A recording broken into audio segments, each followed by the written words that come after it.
Viewers আসসালামু আলাইকুম। আশা করি সকলে অনেক ভালো আছেন। আমার নতুন ভিডিওতে আপনাদেরকে স্বাগতম। তো আপনারা সকলে অবগত আছেন যে রিসেন্ট যে ভিডিওটি আমি আপলোড দিয়েছিলাম সেটি ছিল পাসওয়ার্ড দিয়ে কিভাবে আপনি ছবি ডকুমেন্টস পাঠাবেন। তো সেই ভিডিওটি দেখার পরে অনেকে আমাকে প্রশ্ন করেছেন যে মেসেজ কিভাবে পাসওয়ার্ড সেট করে পাঠাতে হয় সেই বিষয়টি নিয়ে একটি ভিডিও দেওয়ার জন্য। তো আমি আপনাদের জন্য কিভাবে আপনারা পাসওয়ার্ড সেট করে মেসেজ সেন্ড করবেন আপনার প্রিয়জনের মোবাইলে সেই বিষয়টি আজকের ভিডিওতে দেখাবো। তাহলে চলুন কথা না বাড়িয়ে ভিডিওটি শুরু করা যাক।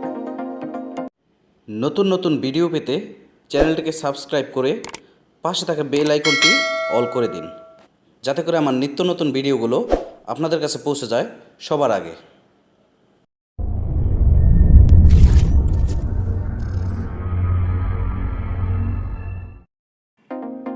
তো ভিউয়ার্স, পাসওয়ার্ড সেট করে মেসেজ পাঠানোর জন্য প্রথমে আমাদেরকে একটি ব্রাউজারে চলে যেতে হবে। আপনি যে কোনো ব্রাউজারে চলে যেতে পারেন। তো আমি আমার ক্রোম ব্রাউজারে চলে যাচ্ছি। ক্রোম ব্রাউজারে গিয়ে এখানে আমাদেরকে টাইপ করতে হবে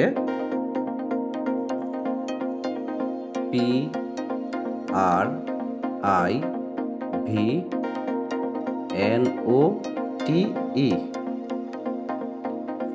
privenote.com, এটা লিখে সার্চ দিতে হবে। সার্চ দেওয়ার পর আমাদের সামনে এমন একটি ইন্টারফেস চলে আসবে। এখন এখানে আমাদেরকে আপনি যে মেসেজটা দিতে চান সেই মেসেজটা এই জায়গায় টাইপ করতে হবে আমাদেরকে। তো আমি টাইপ করছি,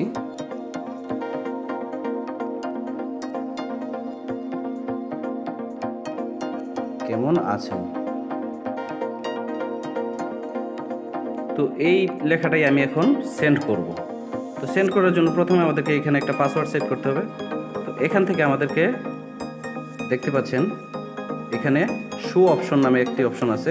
এই শো অপশনের উপরে ক্লিক করতে হবে। শো অপশনের উপরে ক্লিক করার পর এখানে দেখতে পাচ্ছেন আফটার রিডিং ইট। তো এই অপশনটির উপরে ক্লিক করলে দেখতে পাবেন এরকম কয়েকটা অপশন চলে আসবে। তো এখানে আফটার রিডিং ইট মানে আপনি মেসেজটা পড়ার পরেই এটা ডিলিট হয়ে যাবে বা এটা আর পড়া যাবে না। তারপর যদি আপনি চান যে 1 ঘন্টার জন্য আপনি মেসেজটা সেন্ড করতে 1 ঘন্টার জন্য করতে পারবেন। তারপর যদি 24 ঘন্টার জন্য করতে চান 24 ঘন্টা, 7 দিন, 30 দিন এইভাবে আছে। তো আমি যেহেতু একবার পড়ার পরেই আর এই মেসেজটি যাতে সিন করতে না পারে সেজন্য এইভাবে দিয়ে দিলাম আফটার রিডিং ইট। তারপর দেখতে পাচ্ছেন নিচের অপশন ম্যানুয়াল পাসওয়ার্ড। আপনি ম্যানুয়াল পাসওয়ার্ড একটা পাসওয়ার্ড সেট করবেন। তো আমি এখান থেকে 1 2 3 4 5 6 একটা পাসওয়ার্ড দিয়ে দিলাম। তো এই পাসওয়ার্ডটা উইক, আপনি ইচ্ছে করলে স্ট্রং পাসওয়ার্ড দিতে পারেন। তারপরে দ্বিতীয় করে আপনি কনফার্ম পাসওয়ার্ড, এই পাসওয়ার্ডটি আবার বসিয়ে দেবেন 1 2 3 4 5 6 দেওয়ার পর আপনার কাজ এখানে শেষ। তারপরে এখান থেকে একটু নিচে স্ক্রল করে আসবেন। আসার পর দেখতে পাবেন যে ক্রিয়েট নোট নামে একটি অপশন আছে। তো ক্রিয়েট নোটের উপরে ক্লিক করতে হবে। ক্রিয়েট নোটের উপর ক্লিক করার পর দেখতে পাচ্ছেন এখানে কিন্তু একটি লিঙ্ক তৈরি হয়ে গেছে আমাদের। দেখেন একটি লিঙ্ক কিন্তু তৈরি হয়ে গেছে। তো এই লিঙ্কটারে আমি এখান থেকে কপি করে নিচ্ছি। আমি এখান থেকে কপি করে নিলাম। নেওয়ার পর এখান থেকে আমরা বেরিয়ে চলে যাব।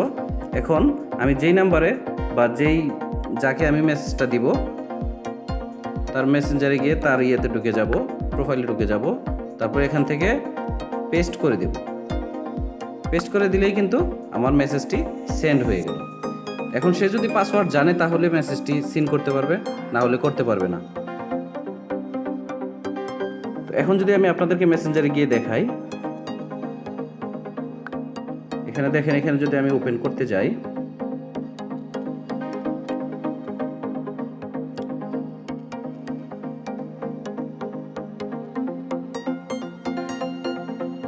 Yes show me the note, এখানে ক্লিক করতে হবে। ক্লিক করার পর দেখতে পাচ্ছেন আমার কাছে কিন্তু একটি পাসওয়ার্ড চাচ্ছে। তো আমি আমার পাসওয়ার্ডটা বসিয়ে দিচ্ছি, যেই পাসওয়ার্ডটা দিয়েছিলাম 1 2 3 4 5 6 এটা বসিয়ে দিয়ে প্রসিডে দিলাম। দেওয়ার পর দেখতে পাচ্ছেন যে কেমন আছেন লেখাটা কিন্তু আমার সামনে চলে এসেছে। তো এইভাবে আপনারা পাসওয়ার্ড দিয়ে মেসেজ সেন্ড করতে পারবেন। মেসেজটাকে যদি আমি দ্বিতীয়বার ওপেন করতে চাই তাহলে কি হয় একটু দেখি। দেখেন দ্বিতীয়বার ওপেন করার পরে কিন্তু আমাকে এখানে পাসওয়ার্ডের কোনো কিছুই দেখাচ্ছে না, তার মানে এই মেসেজটা কিন্তু আর পড়া যাবে না। তো আশা করি আপনারা বুঝতে পেরেছেন কিভাবে আপনারা পাসওয়ার্ড সেট করে আপনার প্রিয়জনের মোবাইলে বা আপনার বন্ধুবান্ধবের মোবাইলে আপনি মেসেজ সেন্ড করবেন। তো ভিডিওটি যদি ভালো লেগে থাকে তবে অবশ্যই ভিডিওটিতে আপনারা লাইক দিবেন, কমেন্টস করবেন এবং শেয়ার করবেন। আর আমার চ্যানেলে যদি আপনি নতুন হয়ে থাকেন তবে চ্যানেলটিকে সাবস্ক্রাইব করে পাশে থাকা বেল আইকনটি অল করে দেবেন, যাতে করে আমার নিত্য নতুন ভিডিওগুলো আপনাদের কাছে পৌঁছে যায় সবার আগে। তো আজকের মতো এখানেই বিদায় নিচ্ছি। আল্লাহ হাফেজ। আসসালামু আলাইকুম।